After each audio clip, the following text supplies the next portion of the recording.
আর একটু বউকে একটু সময় দেওয়া, বউকে একটু সুন্দর বলা, হ্যাঁ, ঠিক প্রেমিক প্রেমিক ভাব যেটা চায় বউরা। তো সেই জিনিসগুলো বজায় রাখলে কিন্তু বউয়ের মনটা অন্যদিকে যায় না। কিন্তু স্বামী বউয়ের প্রতি উদাসীন, তখন ফেসবুকে যখন আরেকটা ছেলে বলে বাপরে আপনি কি সুন্দর, তখন দেখা যায় যে মনটা দুর্বল হয়ে আপু যায়। আপনি যে কথা, আমি তো এই জাতীয় কথা কখনো শুনিনি, এই প্রথম মনে হয় আপনার মুখে আপনি অনেক শুনলাম। কিছুই শুন না, আপনি সাবরিনা আপু কিন্তু ছিলেন। আসলে হচ্ছে যে এরকম এই ধরনের কারণে কারো মানে ডিভোর্স হয়েছে এরকম কথা শুনি নাই। কারণ যদি কেউ যদি আম, এরকম ভার্জিনিটি ব্যাপারটা ইস্যু হয় তাহলে সে হাজবেন্ড ওয়াইফ আগে থেকে পরস্পর বলে নিবে তার আগে কোনো রিলেশন ছিল কিনা, এটা ক্লিয়ার করে নেওয়াটাই তো ভালো। এটা পরে গিয়ে আবিষ্কার হওয়ার চাইতে এটাই তো ভালো। আর এটা আবিষ্কার করার পদ্ধতি কি, মানে এটা তো এই জিনিসটাকে আমি খুব একটা এই সম্পর্কে আমি বলতেও পারবো না, আমি বলা উচিত বলেও মনে করি না। দুজন যখন দুজনকে সত্যিকার অর্থে ভালোবাসে এবং দুজনের পাস্ট এখানে কোনো ম্যাটার করে না, অথবা পাস্টের ব্যাপারে দুজন দুজনের সাথে ডিসক্লোজ করেই তো সম্পর্কটা করে, গোপন করে কোনো সম্পর্ক কখনোই টেকে না। তো আমার মনে হয় সে যদি কোনো কারো ইতিপূর্বে কারোর সাথে রিলেশন থাকেও, সেটা mental as well as physical, both can happen. তো সেটা যদি হয়ে থাকে তাহলে সেটা বিয়ের আগেই তার পার্টনারকে অবশ্যই বলা উচিত। আর আজকাল সবাই স্মার্ট, সবাই জিনিসটাকে সিম্প্যাথি আর এমপ্যাথি নিয়ে দেখবে, সে যদি সত্যিকার অর্থে তাকে ভালোবাসে। আর কারো যদি এরকম প্রবণতাই থাকে আমি এর সাথে আজকে ঘুরবো, তার সাথে কালকে ঘুরবো, তাহলে তাদের কথা আমি বলতে চাই না বা বলবো না, এটা কিন্তু আর প্রেম বলে না। আহ, এখন এই আসলে এখন একটা মেয়ে, আমি মেয়েদের পক্ষে দিচ্ছি, মেয়েদের কেন দোষ দেয়, ছেলেদেরকে এটা দোষ হয় না অনেক সময়? মেয়েদের দোষ, মেয়ে হওয়াটাই একটা দোষ। হ্যাঁ, এজন্য মেয়েদের সবকিছুতেই দোষ। যেমন ডিভোর্সের ক্ষেত্রে মেয়েটারই দোষ। হুম। তারপর হচ্ছে যে তারপর যে কেউ কেউ যখন কোনো মেয়ে যদি কোনো একটা মামলায়, আমি মামলার কথাই বলবো, আমি এটা ভালো বুঝি, তো মামলায় সম্পৃক্ত হয় তখন মেয়েটারই দোষ।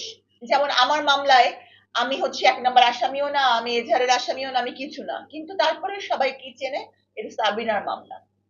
অথচ আমার মৃত স্বামীর নামও অনেকে জানে না, নামও অনেকে জানে না যে আমার মামলায় মানে তার নাম কি, সে এক নাম্বার আসবে তার নামই জানে না, কারণ মেয়েটারই দোষ।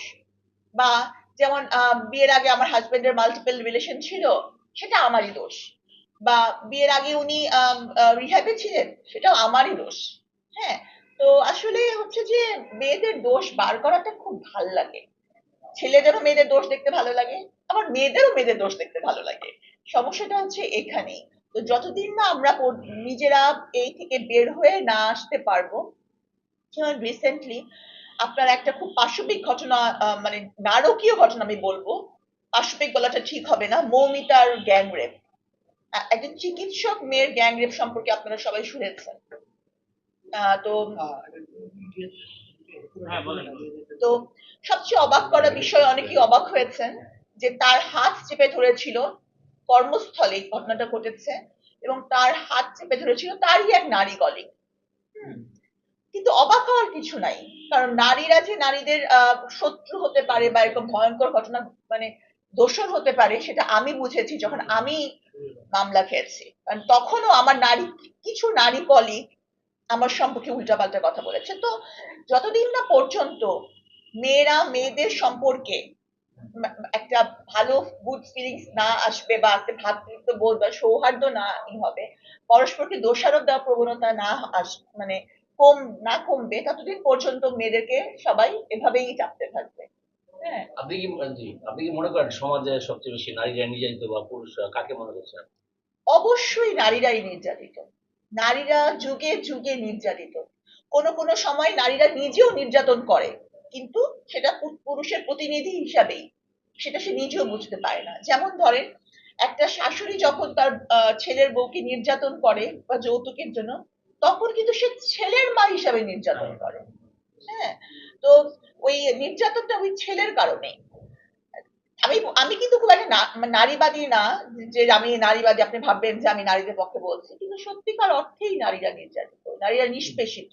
আপু তাহলে আমি একটা প্রশ্ন করতে চাই, যে একটা ছেলেকে একটা কলিগকে একটা কলিগ ফ্রেন্ড রিকোয়েস্ট পাঠাতে পারে, তাহলে সেইটা নিয়ে আসলে মেয়েরা একজন মেয়েরাই তো তাকে নিয়ে কেন পাঠালো কিংবা পাঠাইলো কেন এটা নিয়ে পুরা ধুয়ে দিচ্ছে, স্বামীরাও তো নির্যাতিত। তাহলে ঘরের ভিতরে হয়তো বা আপনাকে বোঝানো যায় না, ছেলেরা লজ্জা পায়, বন্ধুদের কাছে বলে যে আমি নির্যাতিত না, কিন্তু একটা মেয়ে যখন একটা ছেলে দুইটা বাচ্চা হয়ে যায় তখন সেই মেয়ের সাথে কোনো ছেলেরা খারাপ ব্যবহার করে না, কারণ তারা বাচ্চাদের দিকে তাকায় খারাপ ব্যবহার করে না, কারণ তারা ছেলেরা কিন্তু বাচ্চাদেরকে অনেক ভালোবাসে, তাদের মন কিন্তু অন্য রকমের, তারা কিন্তু কখনো ছেড়ে দিতে পারে না। কিন্তু এখানে তো ছেলেরা নির্যাতিত। ছেলেদেরকে আমি কখনো নির্যাতিত হতে দেখিনি, সবসময় আমার ব্যক্তিগত অভিজ্ঞতা কিন্তু দিয়ে ছেলেরা ছেলেদেরকে প্রকাশ করে না। নির্যাতকের ভূমিকায় আমি দেখেছি। তো আমি যেটা দেখেছি আমি তো সেটাই বলবো। আর ছেলেরা প্রকাশ করবে না কেন? ছেলেরা তো সবচেয়ে বেশি ভোকাল, তারা কাজে প্রকাশ করে, গোপনে প্রকাশ করে। হ্যাঁ, একটা পরকীয়া করে প্রকাশ করে। আপনি দেখবেন একটা ছেলে কি পরিমাণ বিভিন্ন মেয়েদের সাথে পরকীয়া করছে। খুব ইন্টারেস্ট পায়। হ্যাঁ, আবার ইন্টারেস্ট। আপু আপু আমি পরকীয়া প্রেমে কিন্তু বেশি আসক্ত মেয়েরা হয়, কারণ ও মেয়েরা মেয়েরা কি একা একাই প্রেমটা করে নাকি? না না, ছেলেটার সাথে অনেক সময় আমি বলি বেশিরভাগ কিভাবে হচ্ছে, একটা মেয়ে বিয়ে হয়েছে তারপরে অফিসের কলিগের সাথে সেই কলিগের বিয়ে হয় না, কিন্তু ছেলেরা কিন্তু বিবাহিত না, মেয়ে কিন্তু বিবাহিত, সে কেন তাহলে পরকীয়া করছেন? বেশিরভাগ ছেলেরাই কিন্তু বিবাহিত থাকে না, অবিবাহিত থাকে। না, এটা আপনার ভুল ধারণা। পরকীয়ায় ছেলে বা মেয়ে দুজনেই সমভাবে মানে আজকাল যেটা দেখা যাচ্ছে, তার কারণ হচ্ছে ব্যক্তি জীবনের হতাশা এটার কারণ। যেমন ধরেন আপনার যদি যখন আমাদের মানে বিয়ে হয়ে যায়, সেটা প্রেমের বিয়ে হোক অথবা যদি ইসের বিয়ে হয়, বাবা মা ঠিক করে দেওয়া বিয়ে, কিন্তু বিয়ের কয়দিন পরেই দেখা যায় যে যেই এক্সপেকটেশন নিয়ে আমার বিয়েটা হয় সেটা আর থাকে না। বা যে ধরেন আমাকে দেখে একটা মুগ্ধ হয়ে আমার স্বামী বিয়ে করলেন, বা আমার যে কোয়ালিটি দেখে পরবর্তীতে আবার দেখা যাচ্ছে সে কোয়ালিটিরই বিরুদ্ধে উনি চলে গেছেন। বা আমি আমার স্বামীর কবিতা আবৃত্তি করার দেখে তার প্রেমে পড়লাম, কিন্তু পরবর্তীতে তাকে কবিতা আবৃত্তি করতে দিলাম না। এই বললাম যে এই থাক, তোমার আর এভাবে মানুষকে পটানোর দরকার নাই। তো মানে যেই বৈশিষ্ট্যটার কারণে আমি তাকে ভালোবাসলাম, সেই বৈশিষ্ট্যটা থেকে তাকে দূরে সরাই দিলাম। এটা একটা। আরেকটা ব্যাপার হচ্ছে কি, সবসময় একটু পজিটিভনেস, ওভার পজিটিভনেস। বউরা চায় স্বামীরা তাদের সম্পদ হয়ে থাকুক। হ্যাঁ, মানে সম্পত্তি হয়ে থাকুক। আবার স্বামীরাও চায় বউটা তাদের সম্পত্তি, মানে সবকিছুতে ওভার পজিটিভনেস। তো এটা কমানো উচিত। পার্টনারকে সম্পত্তি না, পার্টনারকে সম্পদ যতক্ষণ মানুষ ভাবতে না পারবে ততক্ষণ এই সমস্যাগুলো চলবে। আর একটু বউকে একটু সময় দেওয়া, বউকে একটু সুন্দর বলা, হ্যাঁ, ঠিক প্রেমিক প্রেমিক ভাব যেটা চায় বউরা, তো সেই জিনিসগুলো বজায় রাখলে কিন্তু বউয়ের মনটা অন্যদিকে যায় না। কিন্তু স্বামী বউয়ের প্রতি উদাসীন, তখন ফেসবুকে যখন আরেকটা ছেলে বলে বাপরে আপনি কি সুন্দর, তখন দেখা যায় যে মনটা দুর্বল হয়ে আপু যায়। আপনি যে কথা বলছি, তাহলে আপনি সুন্দর বলুন, আপনি আপনার বউকে নিয়ে বউকে সুন্দর বলুন, আপনি আপনার বউকে গিফট কিনে দেন, বউকে কিছু সময় দেন, বউকে নিয়ে মুভি দেখতে যান। হ্যাঁ, বউকে ইচ্ছায় হোক অনিচ্ছায় হোক বউয়ের প্রশংসা করুন, বউ একটা কিছু রান্না করলে খুবই অ্যাপ্রিসিয়েট করুন, তখন বউ খুশি থাকবে। কিন্তু দেখা যায় যে হয় কি, ছেলেরা বিয়ের কয়দিন পরে বউয়ের ব্যাপারে চরম ঔদাসীন্য দেখায়। যার এবং সেই জিনিসটা যদি বউ বাইরের কারোর মধ্যে খুঁজে পায়, দেখবেন যে ফেসবুকে একটা মেয়েদের ছবি আপলোড করা হলে অন্যান্য অনেক ছেলেই বিবাহিত অবিবাহিত বলতে থাকে হ্যাঁ কি সুন্দর লাগছে এই সেই।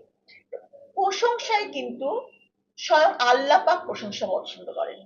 প্রশংসায় সবাই কিছুটা হলেও নরম হয়, সে যেমন মেয়ে বা যেমন ছেলেই হোক না কেন। আমি এটা বিশ্বাস করি না যে প্রশংসা শুনলে কেউ রেগে যায়, তা না।